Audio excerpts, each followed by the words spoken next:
And welcome, everyone. I'm so happy that you joined us today, and we all are so thrilled to be part of the BookFest Fall Edition. And today I am just so blessed to be with these amazing Kidlit authors. Now, I personally am Kidlit adjacent. For those of you who don't know me, my name is Deborah Eckerling.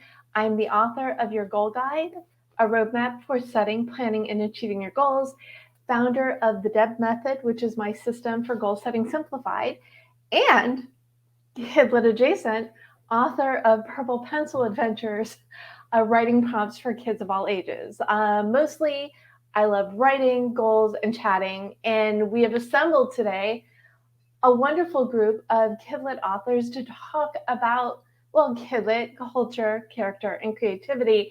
And well, first of all, I love the way that this book fest is run because it brings together wonderful topics for readers and writers. And I think we're going to get a little bit of inspiration for both sides today. So if you're watching, we love that you're here. And without further ado, I'm going to introduce our guests, but I'm also going to let them introduce themselves because that's we don't we know ourselves better, right? Anyway, let's start with MJ. And MJ and I were Mango Publishing friends, but MJ is so much more than that.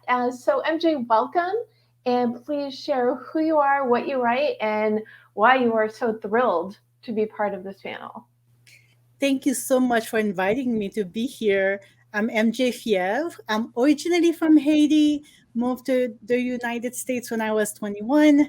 I write books for kids. I'm the author of A Cat Named Sam, published by Mango Publishing. I also write for middle school and for older kids, young adults. So I have a series called Young Trailblazers about Black innovators and scientists and artists who have changed the history of the world. And I also have some books for young adults, including Resilient Black Girl, about how to be resilient in a world that doesn't always like you. So I'm excited to be here. Thank you for having me here again. Well, that's it's great, all the good energy you put out into the world, and it's really beyond the kids' books for you. It's empowerment, which is such an important part of literature and being an author. So, welcome. Let's move on over to Dames Handsome, who, by the way, has my favorite name in the panel. No offense to the rest of you. But not only that, I love that you're the author of the Fairy Nights children's book series. So, why don't you introduce yourself and so everybody else can be as excited as I am about you being here today? All right. Thank you. Yeah, this is my book, Fairy Night series. I'm Dames Handsome. What can I say about myself? Military veteran, moved to Korea a long time ago. And I teach kids here. Um, Teach kindergarten through elementary school and into middle school. And my stories are really written for them. That's my whole audience segment. And a lot of what I write is based on what they tell me. I'm the kind of guy who they like to tell me their problems after class, and that's the sort of stuff that I incorporate into my stories. Um, just things that kids face down every day, like all these social anxieties that that children face because they just haven't lived long enough to know how to overcome these problems. And so that's who I am and what I do. Excellent. And you give new meaning to the term material is everywhere because your material is Oh everywhere. yeah. That's awesome. Wonderful. Well, welcome. And let's move on over to CJ, who now you win the award for my favorite backstory of the panel. So please introduce yourself and why you love writing Kidlit. Well, thank you, Deborah, and thank the BookFest for having me here as well. I'm CJ, and I started my author journey in 2018 after retiring from the United States Air Force after 20 years of service. What I wanted to do was take all the travels that I had experienced and write a book, but I thought there's so many stories about so many places in the world. So I said, I've got these two dogs that went all over the world with me. So what if I looked at the world through their eyes and took the adventures? So we designed Roscoe and Charlie, and we took their adventures around the world. And we wanted to show the culture through the entire world and bring that diversity out in the Kid Lit to show the children that never have an opportunity to go outside their square block what the world looks like in other places, but through dog's eyes. So that's what I did. And then what I realized in my author journey was there's so many authors that don't have an outlet to talk to other people. So then I created the author's porch in order to have a place where we all sit on a porch and virtually, obviously, and have conversations about our books and our journey through the author career. My Kidlit pen name is Auntie Nann. So most people do not know me as Auntie Nann, but that is the pen name that I go by for all my Kidlit books. So that is me, and thank you so much. Wonderful. Well, welcome. And I didn't mention before, but I'm also the founder of Write On Online, which is a community for writers, creatives, and entrepreneurs. So I totally get the value of places for authors to come together, but also for conferences like this, virtual conferences, where we all get to meet people we never would have met in a million years because we're all together live. Thank you, Internet. David, welcome. Well, hello. Thank you. Thank you, Deborah, for having me here. What can I say? I mean, you actually haven't introduced me yet. So do I get a sentence from you, or you absolutely do? Because well, you're another one of the authors who's writing, for your kids, the Project Adventure children's book series. So that's your intro. I think it's very cool. Go. Yeah. Thank you very much. Yeah, that is probably the most important reason for behind my writing. A couple of years ago, we decided as a family that we needed a parent to stay home. I was the lucky one, so I get to spend a lot of time with my twin boys when I was 6 years old, and somewhere along this desire to start writing books, adventure books, made me think about it at first, and then I managed to put together this series, which now has 4 books. This is the last one of the series. And I mean, basically, I write adventure books for kids, and I just want my kids, first of all, to see the world through my eyes, because the majority of these books, these stories, come from my own, bits and pieces of my own personal experiences, or at least some of the daydreaming that I used to do when I was a kid. So. Yeah, I hope my boys develop the same love for literature in general, the way I did through kids' adventure novels. I mean, that's basically what you need to do for them. That's amazing. I love it. One thing that I say frequently, you love reading, you love writing, you love talking young, you develop those communication skills. They're there for life. And they can help you get through everything. So good on you. Fantastic. And so nice to meet you. And so we'll bookend with the other panelist I know, Angela Shante. Angela and I are on the board of Women's National Book Association LA chapter. And she is the co-head of our Kidlit committee. So of course she has to be a part of this conversation. So good to see you. Welcome, Angela. Please introduce yourself. Thank you. Hi, my name is Angela Shante. I write under Angela Shante. My full name is Angela Shante Johnson. I am an author, former teacher, current educator, and author of The Noisy Classroom, which is about my class. So similar to Mr. Hanson, taking stories from the world around me and my students because they're amazing. And The Noisy, When My Cousins Come to Town, is another picture book of mine. And I have a new book coming out this December, and I don't have a mock cover, but I do have this gigantic poster board. And the book is called Sunday Dinner. I'm also the co-founder of Sunday Dinner Publishing. I'm extremely excited to be on this panel. I write stories for children. I'm excited to be here because I think Kidlit is amazing. And yeah, that's it. Well, wonderful. And you kind of led in to my next question. So we're going to stay on you.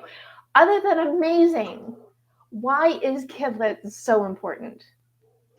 Well, I'm a teacher by heart, so I'm always going to speak about it from that perspective. I think Kidlit is amazing because it's kind of the first entry point for kids, a lot of kids, to explore the world. As a classroom teacher, we can kind of shape what's in our library, but ultimately students can see beyond their communities through Kidlit, and I just am excited to be a part of that process. Fantastic. So we're going to go up to Danes above you for his take. Well, Kidlit is very important because we're talking about the most impressionable people on the planet, really. Kidlit gives them a point of reference into the world. It's the sort of thing that educates them about, well, everything around them. And kids at that age, especially elementary school, they have so many social anxieties and so many fears that they need to find a way to learn more about. And a lot of the kids' stories teach them that. I think that's been true through the ages, actually. Like when you look at fairy tales and you have stories like what's that? The Boy Who Cried Wolf, as an example. You get that sense that it's telling children not to complain over and over again about things that aren't large problems, right? And that's what Kidlit does. It constantly addresses these concerns and these problems that kids might face. And so it's very important for children to have access to this and to have these texts at hand, if that makes sense. I hope I'm not rambling here. No, that was just the right amount of an answer, and it's a very good example. Stories teach lessons in a very user-friendly way, to use probably more of a grown-up term that we probably should. Yeah. So MJ, what do you think? Because you're you're both. You write nonfiction and fiction. Well, I'm definitely going to piggyback on what Angela and Dame said. Kidlit as a window to the world. Not just the world as it is, but the world as it could be. And I think that growing up in Port-au-Prince, for instance, that was very important to me as a kid, to be able to imagine a better world, because Haiti was a very complicated country. It's so easy to give way to despair when you're in a place like this. And I can say that literature, good books, really saved me emotionally, mentally. And I'm a teacher as well, just like Angela. And looking at what some of my students go through, I'm happy that they have books that they can where they can discover characters or just learn about true heroes out there that can bring them inspiration. So whether you're writing fiction or nonfiction, I really do think that books do bring hope. They spark the imagination. Even if you're writing about a cat named Sam, I mean,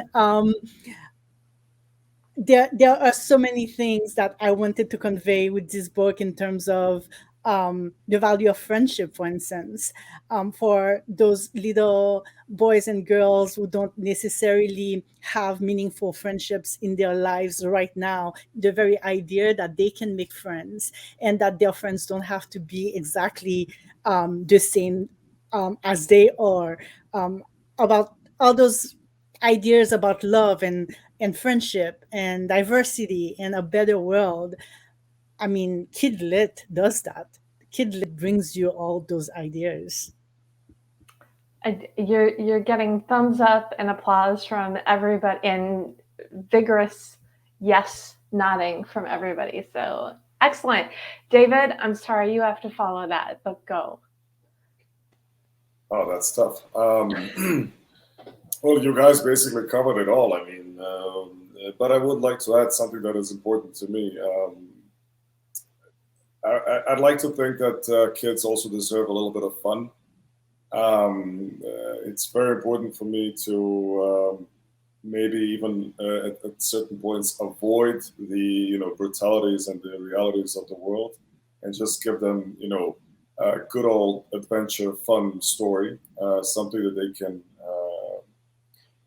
use as a getaway from the world. Just to sit or lie down on their bed and just enjoy some private time with a book, and just immerse themselves into these stories and have fun, because this is ultimately the most obvious way to get the kids to actually read. For them to have fun. You don't give them Russian classics to read when they're 10 years old. Otherwise they would never they would never read another book in their lives. So yeah, the fun is also a really important aspect of kids lit, and I feel like it's sometimes overlooked. But I'm trying not to overlook it in that regard. So. Well, you said the F word, fun, and it's one of my favorite words, because it doesn't matter what you're reading or what you're writing. Yes, some things meant to be very, very serious, but I think even as adults, we need to read the fun things once in a while, because if everything's gloom and doom, I mean, come on, people. So please, so thank you so much for bringing that important word into the conversation. CJ, anything to add about the value of Kidlit? So I'm not sure if there is, after listening to all those beautiful minds speak about every aspect of Kids Lit. So you guys did fantastic. And I was like, please let her change the subject. But I'll say it from what my kids have told me. My kids are both in college, and they've told me many, many times in their lives, Mom, you're lecturing again. Mom, you're lecturing again.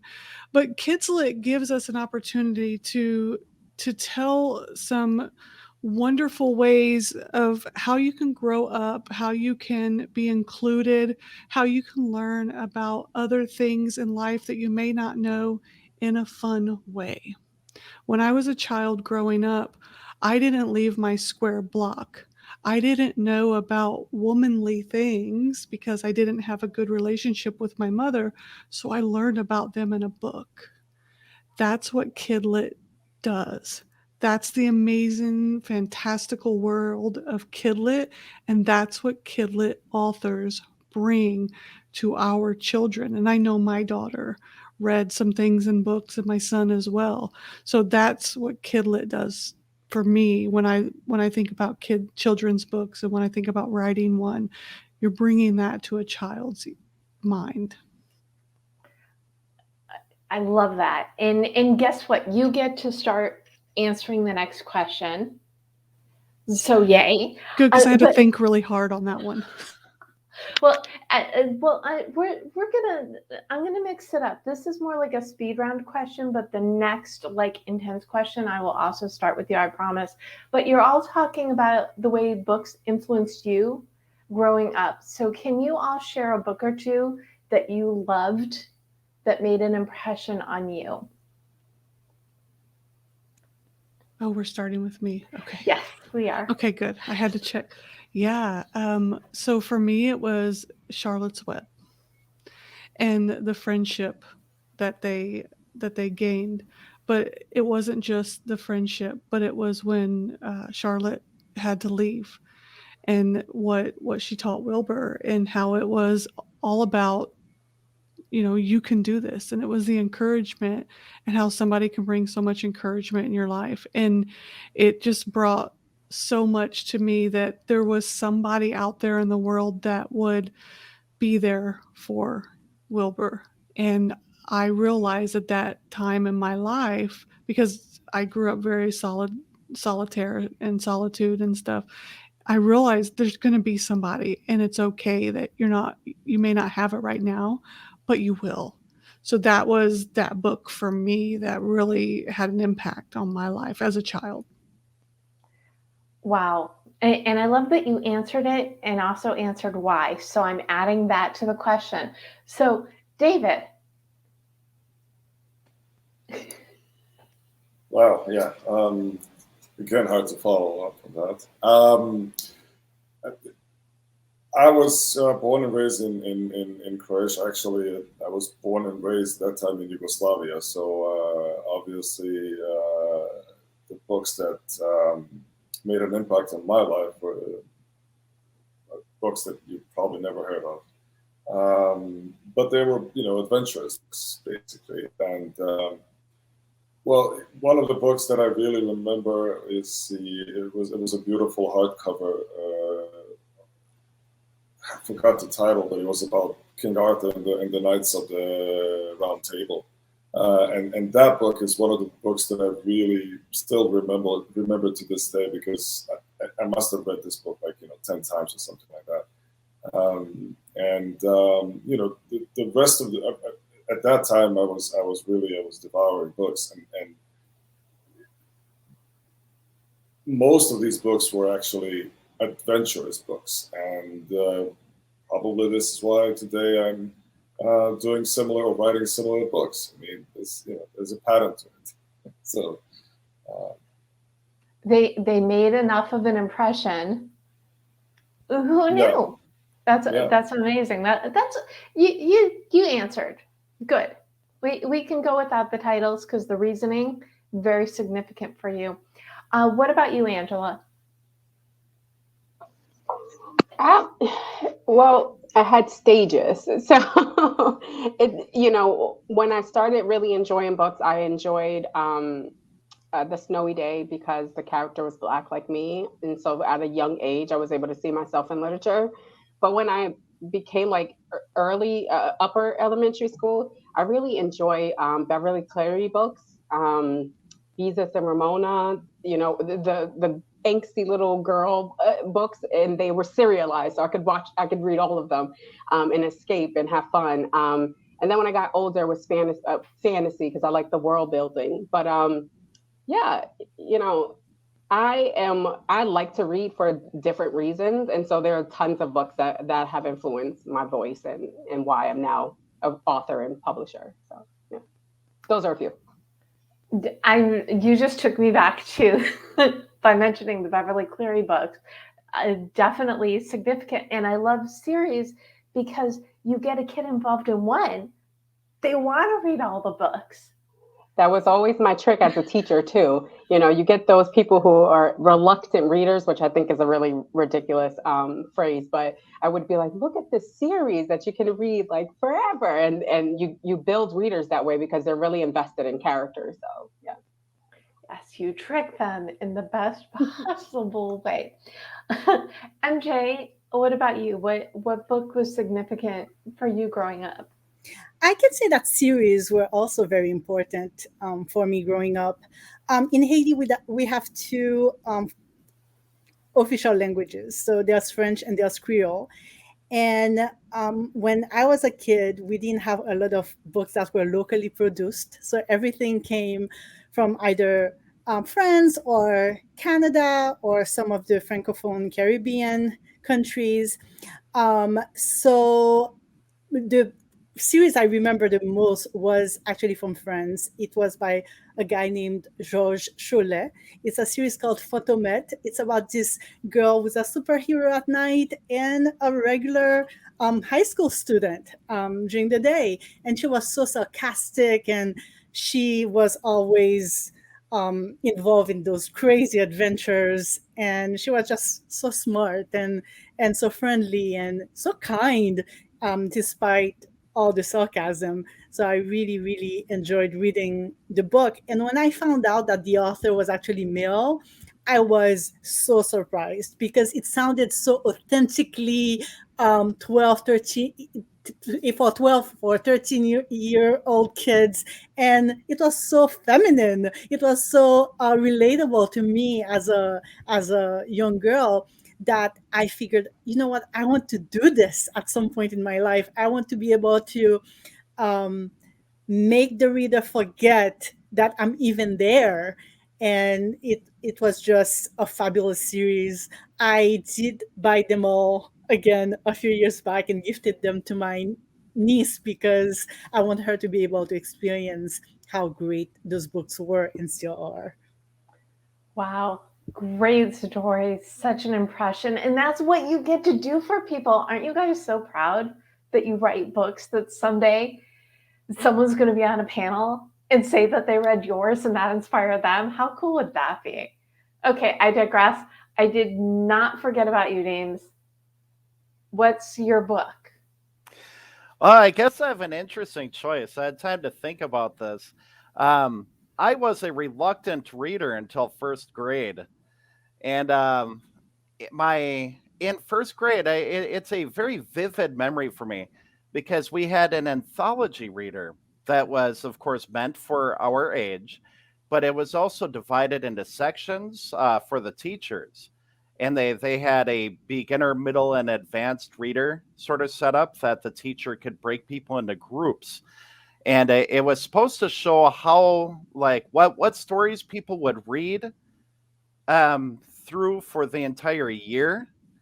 And I picked it up and I got so engrossed into that book, that anthology, that I finished the whole thing in a month. And that's when I picked up. And the very end of it, the very last story in there, was actually a selection from a book called Wizard of Earthsea, which was written in the 1960s, it turns out. Didn't know that at the time, back in the 80s, of course. And that was my introduction to high fantasy. That's an amazing series. And in that story, like, I am remembering back to it, it's about a kid who has these magic powers, and he's picked up as an apprentice to a wizard, and he's taught to become a wizard, but he's too ambitious and he breaks the rules, and he gets into all of this high level stuff that he shouldn't be into, and it has consequences. He finds himself in real danger. He has to escape from the tower as this evil shade of himself is chasing him, and then it cuts. Like, the anthology just cut it there, and it's like, oh, if you want to read more, find this book at your local library. And that really just reeled me in. I mean, I've been hooked ever since. I'm a bookworm.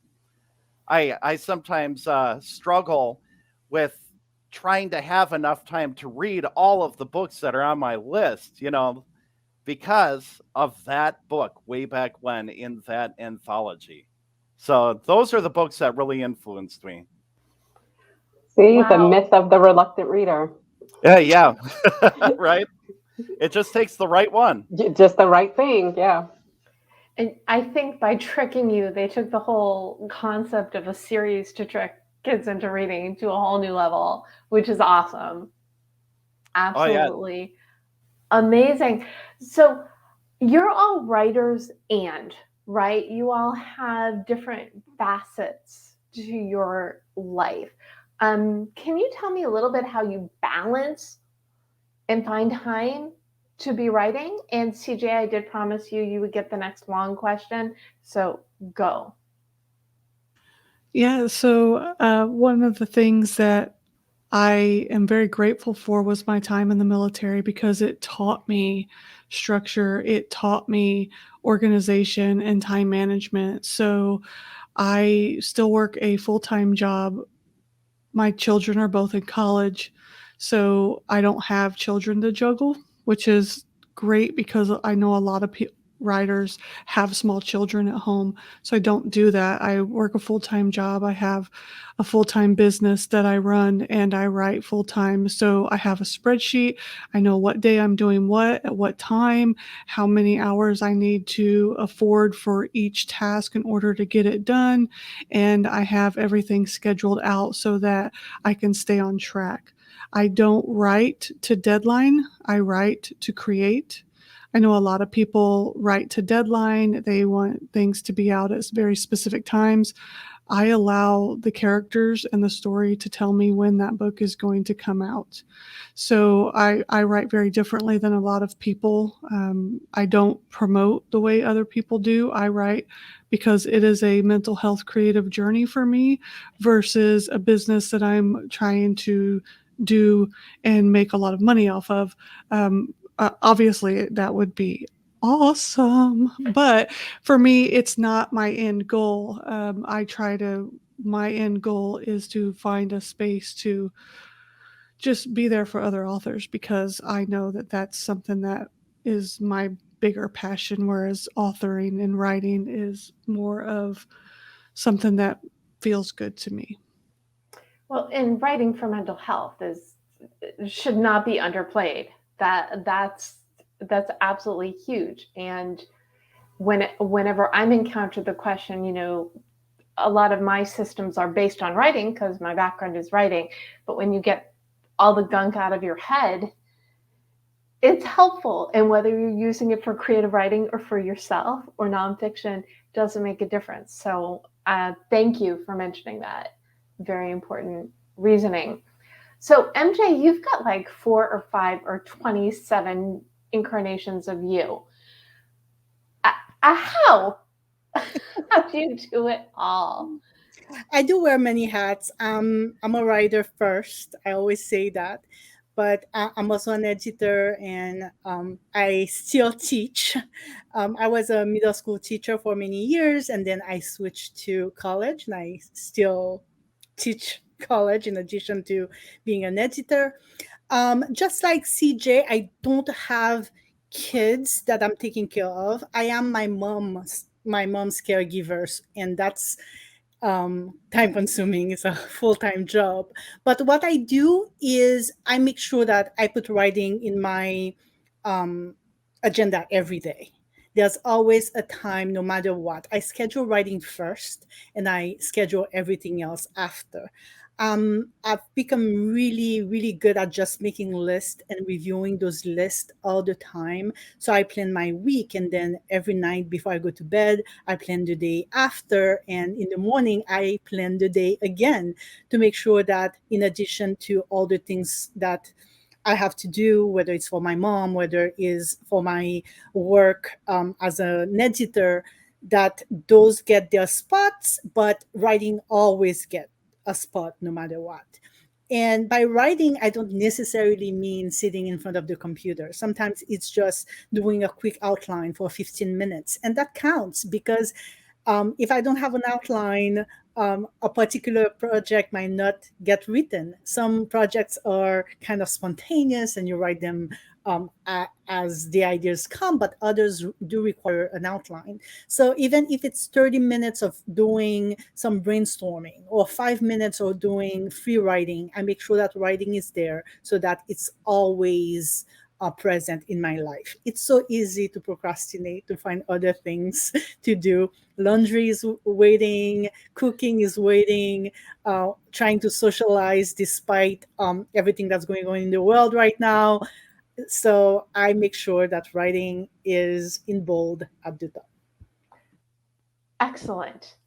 And Dames, so how do you balance your writing life? Can you give us a sneak peek into the world of you? Well, a lot of it is using break time to write, to be honest.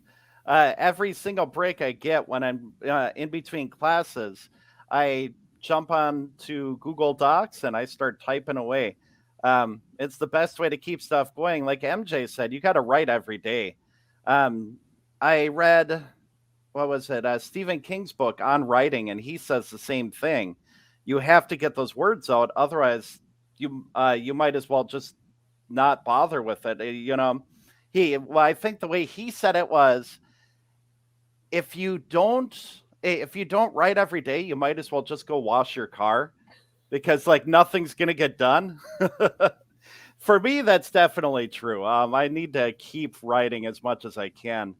And it's kind of surprising to me that I tried to do the paper scheduling as to like when to do things, but life gets so hectic sometimes that you can't stick to your paper schedule. Like, it changes for everybody, but for me, what I found is if I go to my browser and I do a bookmark left to right in order of how I should get things done, when I should get things done as per my time, like what is first, what is second, what is third, that works for me. Because I jump on the computer and I see, okay, Google Docs is first. That means I have to do my writing today. All right, Google Docs is done. Then, I have, I try to think of an example here. Maybe Ingram Spark is second. So, okay, I have to go in, I have to upload this and, check these files. And that's how I do it. I go left to right because that's the way I read. That's the way I schedule, I guess. Right. Other things that really help me out. Sometimes you feel a little bit overwhelmed because of the busy schedule. And that's where my illustrator really helps out, because he's a good friend of mine who really likes the series. That's a whole other story that I'm not going to get into today. But he reads my stories and then he makes the pictures based on what he's reading. And so he'll send me a picture in the middle of my writing. He'll read through, he'll send me a picture and he'll say, okay, I'm caught up, right? Get moving, get writing, get it done. And that's very motivational, and it really pushes me so that whenever I run into a day where I think, oh, this break time, I should just take a break. No, no, I should keep going. I should get this book done. Yeah. So I guess that's my thing. Oh, and my son, he said something recently that was really amazing, because I will run stuff through past him when I'm in the middle of writing a story. I try to surprise him with it nowadays. I want him to read it when it's finished, but occasionally I'll do a chapter where I'm just like, no, I got to share this. And I shared one with him recently, and he told me that he said that no matter what, I can never stop writing these books. And it's really heartfelt. He said, I can't stop reading these books because they're just so funny and so awesome. And it's one of those moments. And, when your child tells you that, you find a way. You find a way to organize and make those books keep coming, because you cannot stop at that point. So the trick is to find a captive audience, preferably someone who is related to you, so you keep writing for them. Yeah, that I would say that's about right. Excellent. David, give us a sneak peek into your writing life, please. Well, obviously I have a lot of distraction at home with my twin boys, and they're 6 years old, so basically they get sick every other week. And they're not very quiet when they're at home, even though they're sick. But that will be the easiest explanation for my lack of motivation sometimes. But the truth is that I'm just a lazy person. So I have to really push myself. And in order to do that, what I do, on a more serious note, we all know what is going on in the world over the last year and a half, and how it really changed our lives and had a deep impact on how we do how we organize our lives and all that. And I'm just kind of at first, actually, it helped me because I was at the time when I started writing these books, I lived in Madrid, and it kind of helped me to kind of stay at home a little bit more and write. But as time went by, and month after month after month, and you have to stay at home, and you have to stay at home, and you're locked in basically, and you don't get to do things that you would normally do, or see people that you would normally see on a regular basis. And nowadays, I can't force myself to do much at home, so I had to go out and find myself, a co-working space, an office. Again, I thought I escaped being at the office, but here I am again, going back to the office, because it's the only way for me to actually to really focus and do the work. And just to touch on something that we mentioned earlier, I think it was MJ that said used the word outline, and this is extremely important for me as well. I mean, I cannot do anything without an outline. For me, writing is actually super easy once I do have an outline. But to create the outline, it takes focus and concentration, and I just simply cannot do it at home anymore. So yeah, this is how I do it. Yeah. If it works, that's what you do. You do Exactly. more of what works and less of what doesn't work, and that's really the easiest, simple solution to anything. Angela, you juggle probably as many things as MJ and everybody else in here. Can you give us a sneak peek into how you prioritize and be writer you? Yeah, I'm a full-time creative and entrepreneur, so just like MJ, I'm always juggling a bunch of things. For me, I set the parameter. I do the opposite of what MJ does. So I set the meetings. I have an open schedule. I do all of the things, and then in between, I write. So I have a big block of time section off either in the morning or in the afternoon, depending on the meetings. Because if I don't do the publishing things and the editor things and the teacher things, I won't get paid to do the writing thing. So I have to make sure that I prioritize consulting work and freelance work on top of of the writing. But I definitely set parameters and give myself a nice balanced schedule so that I'm off social media, I'm off things on the weekends, I have a cutoff at the end of the day. I wake up at 7 o'clock in the morning every day. I try to have set chunks of things, so the people that I'm working with know that they can kind of schedule things with me, and then I have just time that's just for writing. So schedules, which is basically what all the writers here said, scheduling it's really important. Of course, because if it's not in the notebook or if it's not at the office, it does not get done. And just a little trick, because of what Dames was saying earlier about, paper schedules don't work and whatever. I like electronic schedules because if your writing time moves, all you have to do is click and move the appointment to later. Ta-da! Yeah, Creative I do time. both. Excellent. Well, it's finding the balance of your life, right? So we have just a little time left, which is amazing because we could probably keep talking for 2 hours, but unfortunately we have to let other people, not unfortunately, we get blessed with so many other wonderful panels for this event. But this panel is called Kidlit, Culture, Character, and Creativity. So can we do another mini speed round? So a minute. How do you incorporate your culture? How do you create characters? And how are you creative in your work? And let's start with David. Yeah, that's an interesting question. Obviously, the books that I write, you have to know for which market you're writing it for. It's obviously the market that kind of stands out is the U.S. market. But kids lit is a bit. It's a difficult genre to you cannot be over creative because you have to. The kids need to relate to what you write, and me coming from Europe, it's a bit different.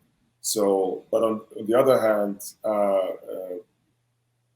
it might give my books a little bit of a freshness, if you want to call it, a different perspective. Maybe just a different way of saying things, if you will. I think in that regard, this is where my creativity comes forward in these books, and hopefully my background and my cultural upbringing comes forth, and it's just a bit different than what else is out there. So I don't know if that answers your question, but I was trying to wrap it up. Oh no, that was absolutely perfect. And we'll move over to CJ, who already kind of addressed this and her journey to become this author. Anything you want to add about how culture, character, and creativity plays into what and how you write? Yeah, because it plays a huge part in everything that I write. Because growing up, I didn't have any culture, and I know that sounds weird, but I didn't understand culture, I guess is a better way of saying it. And then when I joined the military, I got hit in the face with it, and I was like, oh, and I asked some questions that probably should have gotten me in a lot of trouble. But I had some very understanding people that took the time to say, okay, let's sit down and let's have a conversation. And then I went to Japan, and then I went to Germany, and then I went to England, and I learned so much about so many different cultures. And I wanted to help other people that didn't understand about culture as well, because they didn't leave the square block of their neighborhood the same way I did. So I wanted to be able to teach that in the characters that I built. And along those lines, I live in a 95% Hispanic culture down on the border by the sea in Texas. So my next book is going to include that and how it is to be, when you live in a country that you're supposed to be the majority, but yet you live in a community that you are a minority, and it's going to be in the eyes of a dog who just became disabled. So you have to bring things in to show so much diversity versus what is supposed to be what society thinks is the norm, because what the norm is not the norm, and our children are not seeing what society says is the norm. So let's teach them so many different things. Because my dog on Mother's Day became paralyzed, so he's coming in with his little wheels now into the new book, and I just think that it's beautiful, all the different things that we can show, and I think that our kids need to see that. Aw, that's all I have. One just great big aw and a virtual hug for you and your dog, of course. Angela.